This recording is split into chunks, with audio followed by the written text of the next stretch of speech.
You're sitting in the car or sitting on the plane and you get that queasy feeling. You get that travel sickness feeling creeping in. In this video today, I'm going to show you a few ways to stop that feeling directly in its tracks without using medication.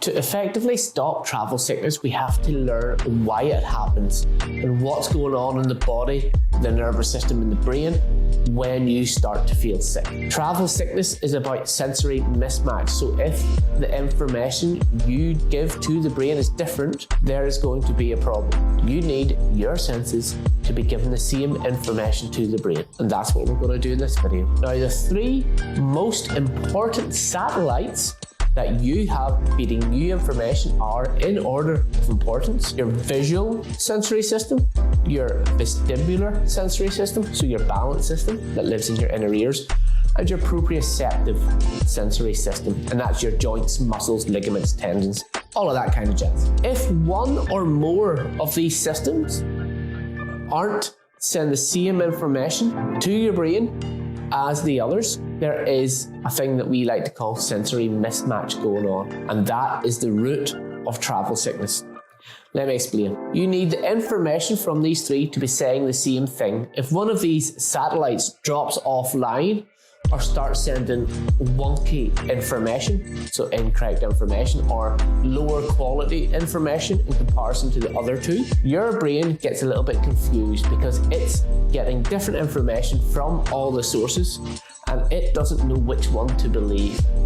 So the best thing it can do is purge the body in case it's been poisoned, and it purges the system so it will make you sick. It is doing this in an effort to right itself. What happens in a car, for example? So your visual system will be seeing that you're moving. Your vestibular system, your balance system, and your proprioceptive system, your body, however, are stationary, and they are picking up information that they are stationary because the car is moving and they are stationary in it. So they don't know they're moving. How do we fix that? A car, it's very simple.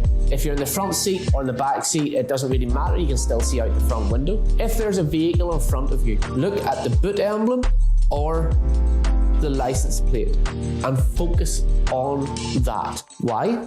Because what you're doing is you're giving your brain visual information of the stationary kind, because this object that you're looking at should be traveling at the same speed as you, and it shouldn't really change distance between you and the car in front. So you're looking at this stationary object and you're giving the brain information visually that this object is also stationary. You're standing looking at this object, and your vestibular system and your proprioceptive system are also saying they are stationary. So that is how we match up the information. That way it matches up the information the systems are given to the brain, and it will stop the urge to be sick. Granted, it may be boring if you have a long journey to constantly look at a number plate, but hey, it's either that or feel sick.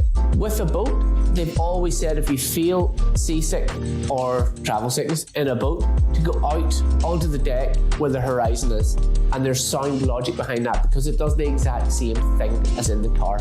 In the cabin, your visual information, because the cabin is also bobbing up and down with you on the waves, your visual information is saying that you are not moving, whereas your vestibular, your balance system, and your proprioceptive system can tell you're moving because it can feel the whole cabin moving with the sea. So that is why when you go outside onto the deck, you can see in relation to the horizon that you are moving up and down, and that's why going out onto the deck generally will make everybody feel better. But out planes, you feel some slight movement, but if you look out the window and you see that the clouds move by relatively quickly, and this is where the mismatch occurs, because even though they're all sensing a little bit of movement, the visual system is saying to the brain, we are moving a hell of a lot faster than we thought we were. How we combat that is by using one simple exercise. It helps for a lot of things in general,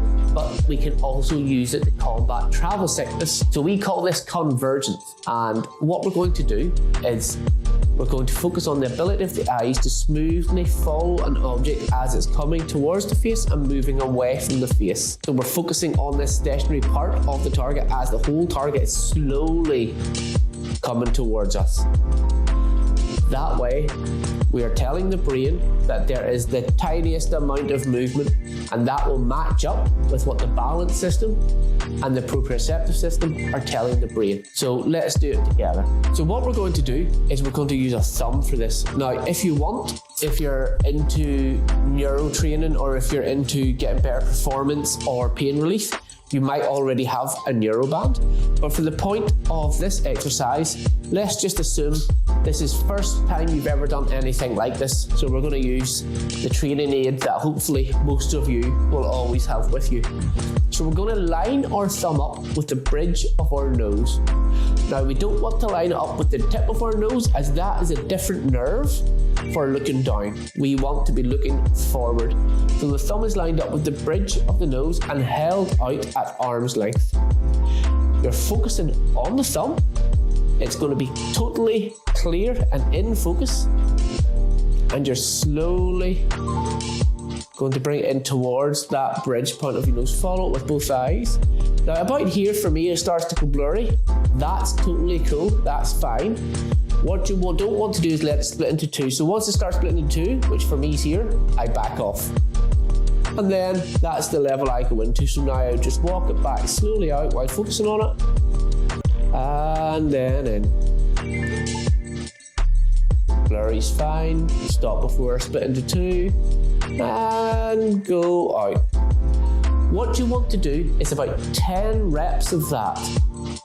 Anytime you start to feel a little bit queasy. If you feel very queasy very quickly, you might have to do it more often and do it for a larger number of reps, but everybody's stomach and everybody's sensory systems are different, so you will have to find your own ratio. But generally we recommend 10 reps every time you start to feel a little bit queasy. If you're in a car, look at the boot emblem or the number plate in front.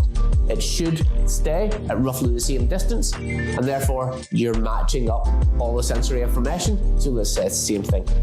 On a boat, if you're feeling sick in the cabin, you go outside onto the deck so you can see the horizon and you moving against the horizon.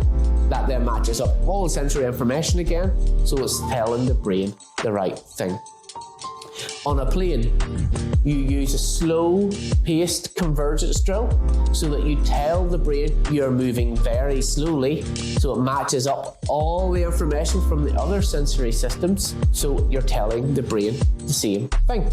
That is the key to beating travel sickness. If you find that useful, or if you're going on holiday soon and you might find that useful, like, follow us, hit the wee bell and subscribe. See you next time.